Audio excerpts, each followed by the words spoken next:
Olá IPCA, hoje é quinta-feira, dia 11 de setembro de 2014. Nós estamos juntos há 746 dias lendo a Bíblia e hoje leremos os capítulos 31 e 32 do livro do profeta Ezequiel. Esses capítulos encerram esta seção intermediária do livro que concentra profecias contra as nações. Ezequiel falou contra Jerusalém e Judá de maneira mais direta até o capítulo 24. Ezequiel falará sobre a restauração de Judá a partir do capítulo 33. Mas ele fala contra as nações entre os capítulos 25 e 32. Nações que se beneficiaram, que tiraram um maldoso proveito da queda de Judá, ou que se opuseram aos planos de Deus resistindo a Nabucodonosor, ou que se ensoberbeceram em sua glória humana. E em tudo isso a gente vai vendo aqui a manifestação do controle de Deus sobre todo o mundo. Ele controla o que acontece com Judá e Jerusalém, ele controla o que acontece com a Babilônia, e ele controla o que acontece com todos os demais povos. É por isso que 7 nações, um número muito representativo do todo, são selecionadas para serem tratadas nestes capítulos do meio do livro.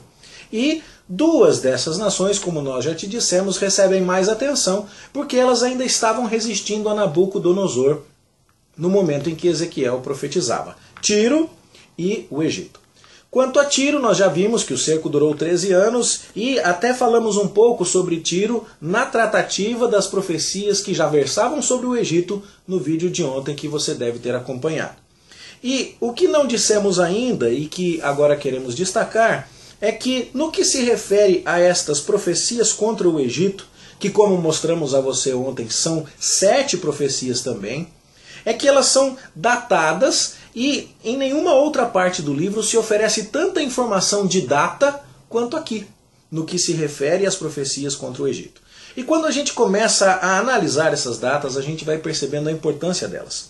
Capítulo 29, verso 1, nos dá uma data que corresponde a mais ou menos um ano em que Nabucodonosor havia sitiado Jerusalém. E isso então traz um grande impacto.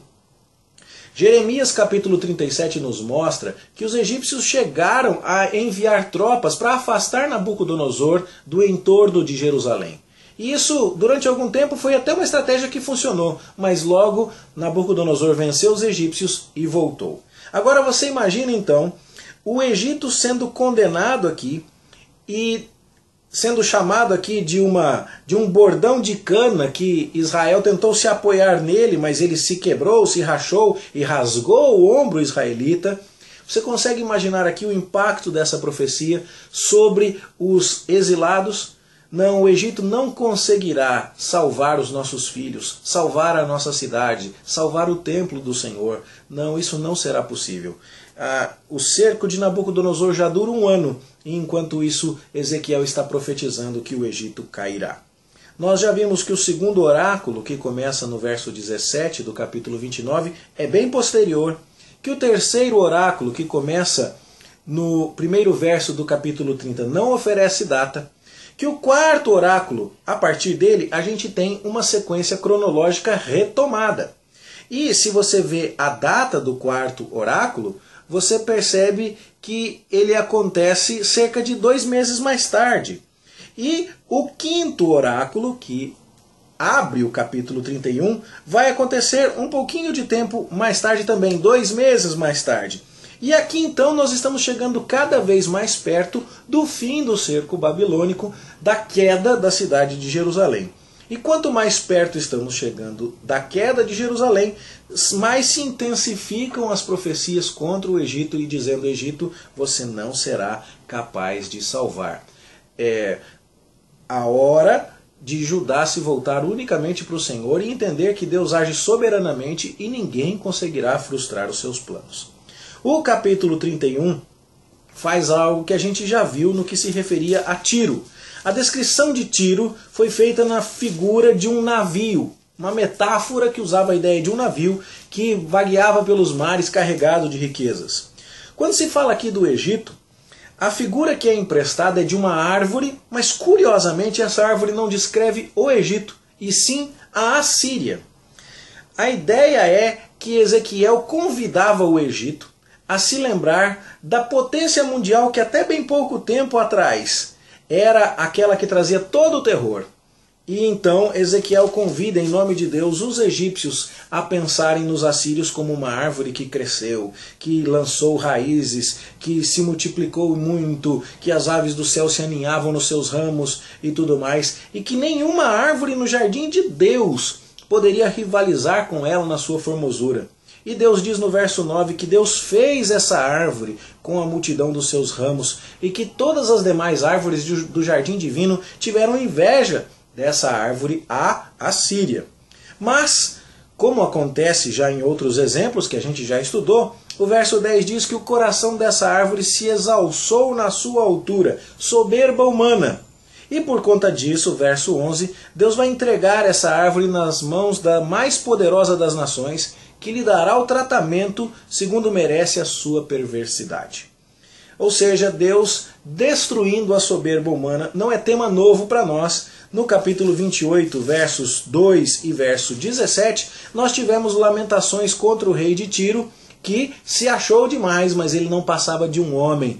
E ele que queria colocar o seu trono acima do trono de Deus, foi humilhado. Você já conhece essa história. Bom, o que acontecerá com essa árvore? Na sequência, a gente vê aqui no verso 14 que, como todo orgulhoso, o assírio vai ser entregue à morte e vai descer a cova, vai descer a sepultura, o que também não é novidade para nós, que lá no capítulo 26, verso 19, vimos que Tiro desceria a sua cova. E então essa ideia também de fazer as nações descerem à sepultura, à condição dos mortos, ao Sheol, essa é a palavra na língua hebraica, também não é nova. As nações veriam o que aconteceu com os assírios e se espantariam. E é por isso que o verso 15 termina dizendo: todas as árvores do campo desfaleceram por causa dele. Ao som da sua queda, fiz tremer as nações. Realmente seria um grande espanto ver o fabuloso império assírio caindo. Isso traria um impacto nas demais nações, e esse tema também já foi tratado lá no capítulo 26, no verso 15, quando tratando sobre Tiro, a gente vê que as terras do mar iam tremer com o estrondo da queda de Tiro, quando aquele navio fabuloso se afundasse. Essa ideia de uma nação sendo descrita como uma árvore e caindo vai ser daqui a pouquinho estudada por nós no livro do profeta Daniel, quando o rei Nabucodonosor tem um sonho com uma árvore, lá no capítulo 4, e essa figura é muito semelhante àquela que veremos ali. E por que Deus, quando vai falar do Egito, dá o exemplo da Assíria? Porque a Assíria foi muito mais impressionante do que o Egito, e no entanto ela caiu. E no entanto, na sua soberba, ela desceu à sepultura, e isso causou espanto às nações. A mesma coisa vai acontecer com o Egito. E é só no finalzinho do capítulo 31 que a gente chega de volta para o faraó, quando se diz: este é faraó e toda a sua pompa, diz o Senhor.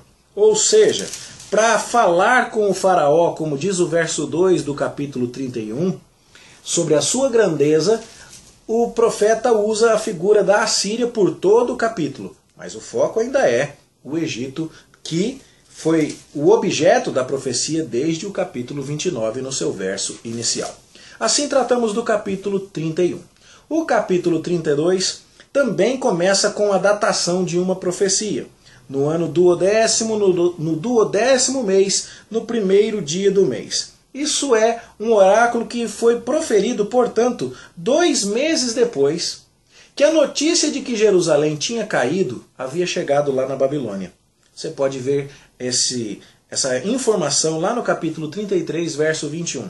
Ou seja, as primeiras profecias contra o Egito aconteceram enquanto Jerusalém ainda estava em pé, e então alguém podia esperar que o Egito fosse socorro. Não, Ezequiel deixa isso bem claro. Mas depois que Jerusalém cai, ainda há mais profecias sobre o Egito. E Ezequiel recebe a ordem de levantar um lamento. Lamento este que é bastante semelhante aos versos introdutórios do capítulo 29. Quando lá no início do capítulo 29, Deus falava que estava contra o Egito, contra o faraó, um crocodilo enorme que ele ia colocar anzóis nos seus queixos, e você percebe aqui uma ideia bastante semelhante. A profecia está sendo, portanto, repetida e confirmada. E o assunto continua o mesmo. O verso 11 diz: a espada do rei da Babilônia virá contra o Egito, e o verso 12 explica: destruirão a soberba do Egito. Não há muita novidade. O verso 15 diz: então saberão que eu sou o Senhor, a manifestação da glória de Deus é um ponto focal, e o verso 16 termina dizendo que é esta a lamentação que vai se fazer. Nenhuma novidade aqui, não há maior dificuldade. Já a seção que começa a partir do verso 17 do capítulo 32 traz alguns comentários importantes para a sua compreensão, necessários. A primeira coisa é que na nossa versão Almeida Revista e Atualizada há um dado que nos confunde aqui. A data que é fornecida na tradução do verso 17 está incorreta. Essa palavrinha primeiro mês não consta no original. No original seria no ano do 10º aos 15 do mês. Nem se fala dias ali. Mas o que seria 15 do mês? Qual mês? A melhor suposição que se faz é que seria do 10º mês, como está mencionado no primeiro verso do capítulo 32. Ou seja, essa profecia do verso 17 teria acontecido 2 semanas depois da profecia do verso 1 do capítulo 32. Logo depois que a notícia da queda de Jerusalém já tinha chegado. E o que Ezequiel diria naquela ocasião? A palavra de Deus para ele era, verso 18, filho do homem, pranteia sobre a multidão do Egito e faz-a descer a ela e as filhas das nações formosas às profundezas da terra, juntamente com os que descem a cova. A ideia de chorar para que a pessoa desça ao mundo dos mortos não é nova na Bíblia. Não é? José, quando aparentemente tinha morrido, Jacó falou que ia chorar e assim descer o seu filho à sepultura. E qual é a ideia aqui? Lamenta. Lamenta porque o Egito morreu e ele está descendo para a sepultura. E a palavra, na língua hebraica, para sepultura ou para cova, ela tem uma conotação do mundo dos mortos, é a palavra Sheol. É diferente do conceito que vai ser desenvolvido mais tarde de inferno. É diferente, você tem que tomar cuidado para não ser anacrônico aqui e tentar enxergar demais na palavra o que ela ainda não significava. Não se tinha esse conceito completamente formulado àquelas alturas. No entanto, a ideia de que o Egito está indo para a cova, está morrendo e ficando no mundo dos mortos é o que vai dominar o pensamento do restante deste capítulo. E o que vai acontecer com o Egito lá? Vai encontrar um monte de outros povos. O verso 22 diz, ali está a Síria com todo o seu povo. O verso 24 diz, ali está Elão. O verso 26 diz, ali estão Meseque e Tubal, nações mencionadas na profecia contra Tiro, lá no capítulo 27, verso 13, como nações, cidades-estado, que faziam comércios de escravos e eram terror para muita gente naquele mundo. O verso 28, então, simboliza bem as coisas. Também tu, Egito, serás quebrado no meio dos incircuncisos e jazerás com os que foram traspassados à espada. Lá, verso 29, estará Edom. Lá, verso 30, estarão também os príncipes do norte. Tudo isso por causa do terror, do espanto, e essas são palavras muito repetidas aqui, que eles causaram na terra dos viventes. Veja, esses que tanto foram preocupação e tanto terror na terra dos viventes, no final das contas, jazerão na sepultura. Vão para o mundo dos mortos. E o faraó vai ver lá que todo mundo recebeu um destino muito semelhante ao dele. E isso, curiosamente, diz o verso 31, vai servir de consolo para ele. Eu estou aqui com muitos outros que causaram terrores na terra dos viventes. No entanto, aqui estão comigo. É muito interessante notar que essa camada tripla do universo ezequieliano é descrita lá no capítulo 31. A árvore que está na terra dos viventes levanta os seus galhos até os céus, mas essa soberba é abatida, e ela cai então e vai para o mundo dos mortos. A mesma coisa nessas 3 etapas está aqui descrita no capítulo 32. Aqueles que causaram tanto terror na terra dos viventes, agora vão para o mundo dos mortos e vão ficar espantados de ver o seu destino final. E isso porque descobrirão que quem governa é aquele que está nos céus. Tá certo? Deus então porá o seu terror, diz o verso 32, na terra dos viventes e vai fazer com que os incircuncisos, com que os rebeldes sejam traspassados à espada e, portanto, vão para o mundo dos mortos. É essa a parte final aqui desta grande sessão que se concentra nas nações. A partir do capítulo 33, que veremos amanhã, nós vamos ter agora a proclamação de Ezequiel com relação ao futuro de Judá.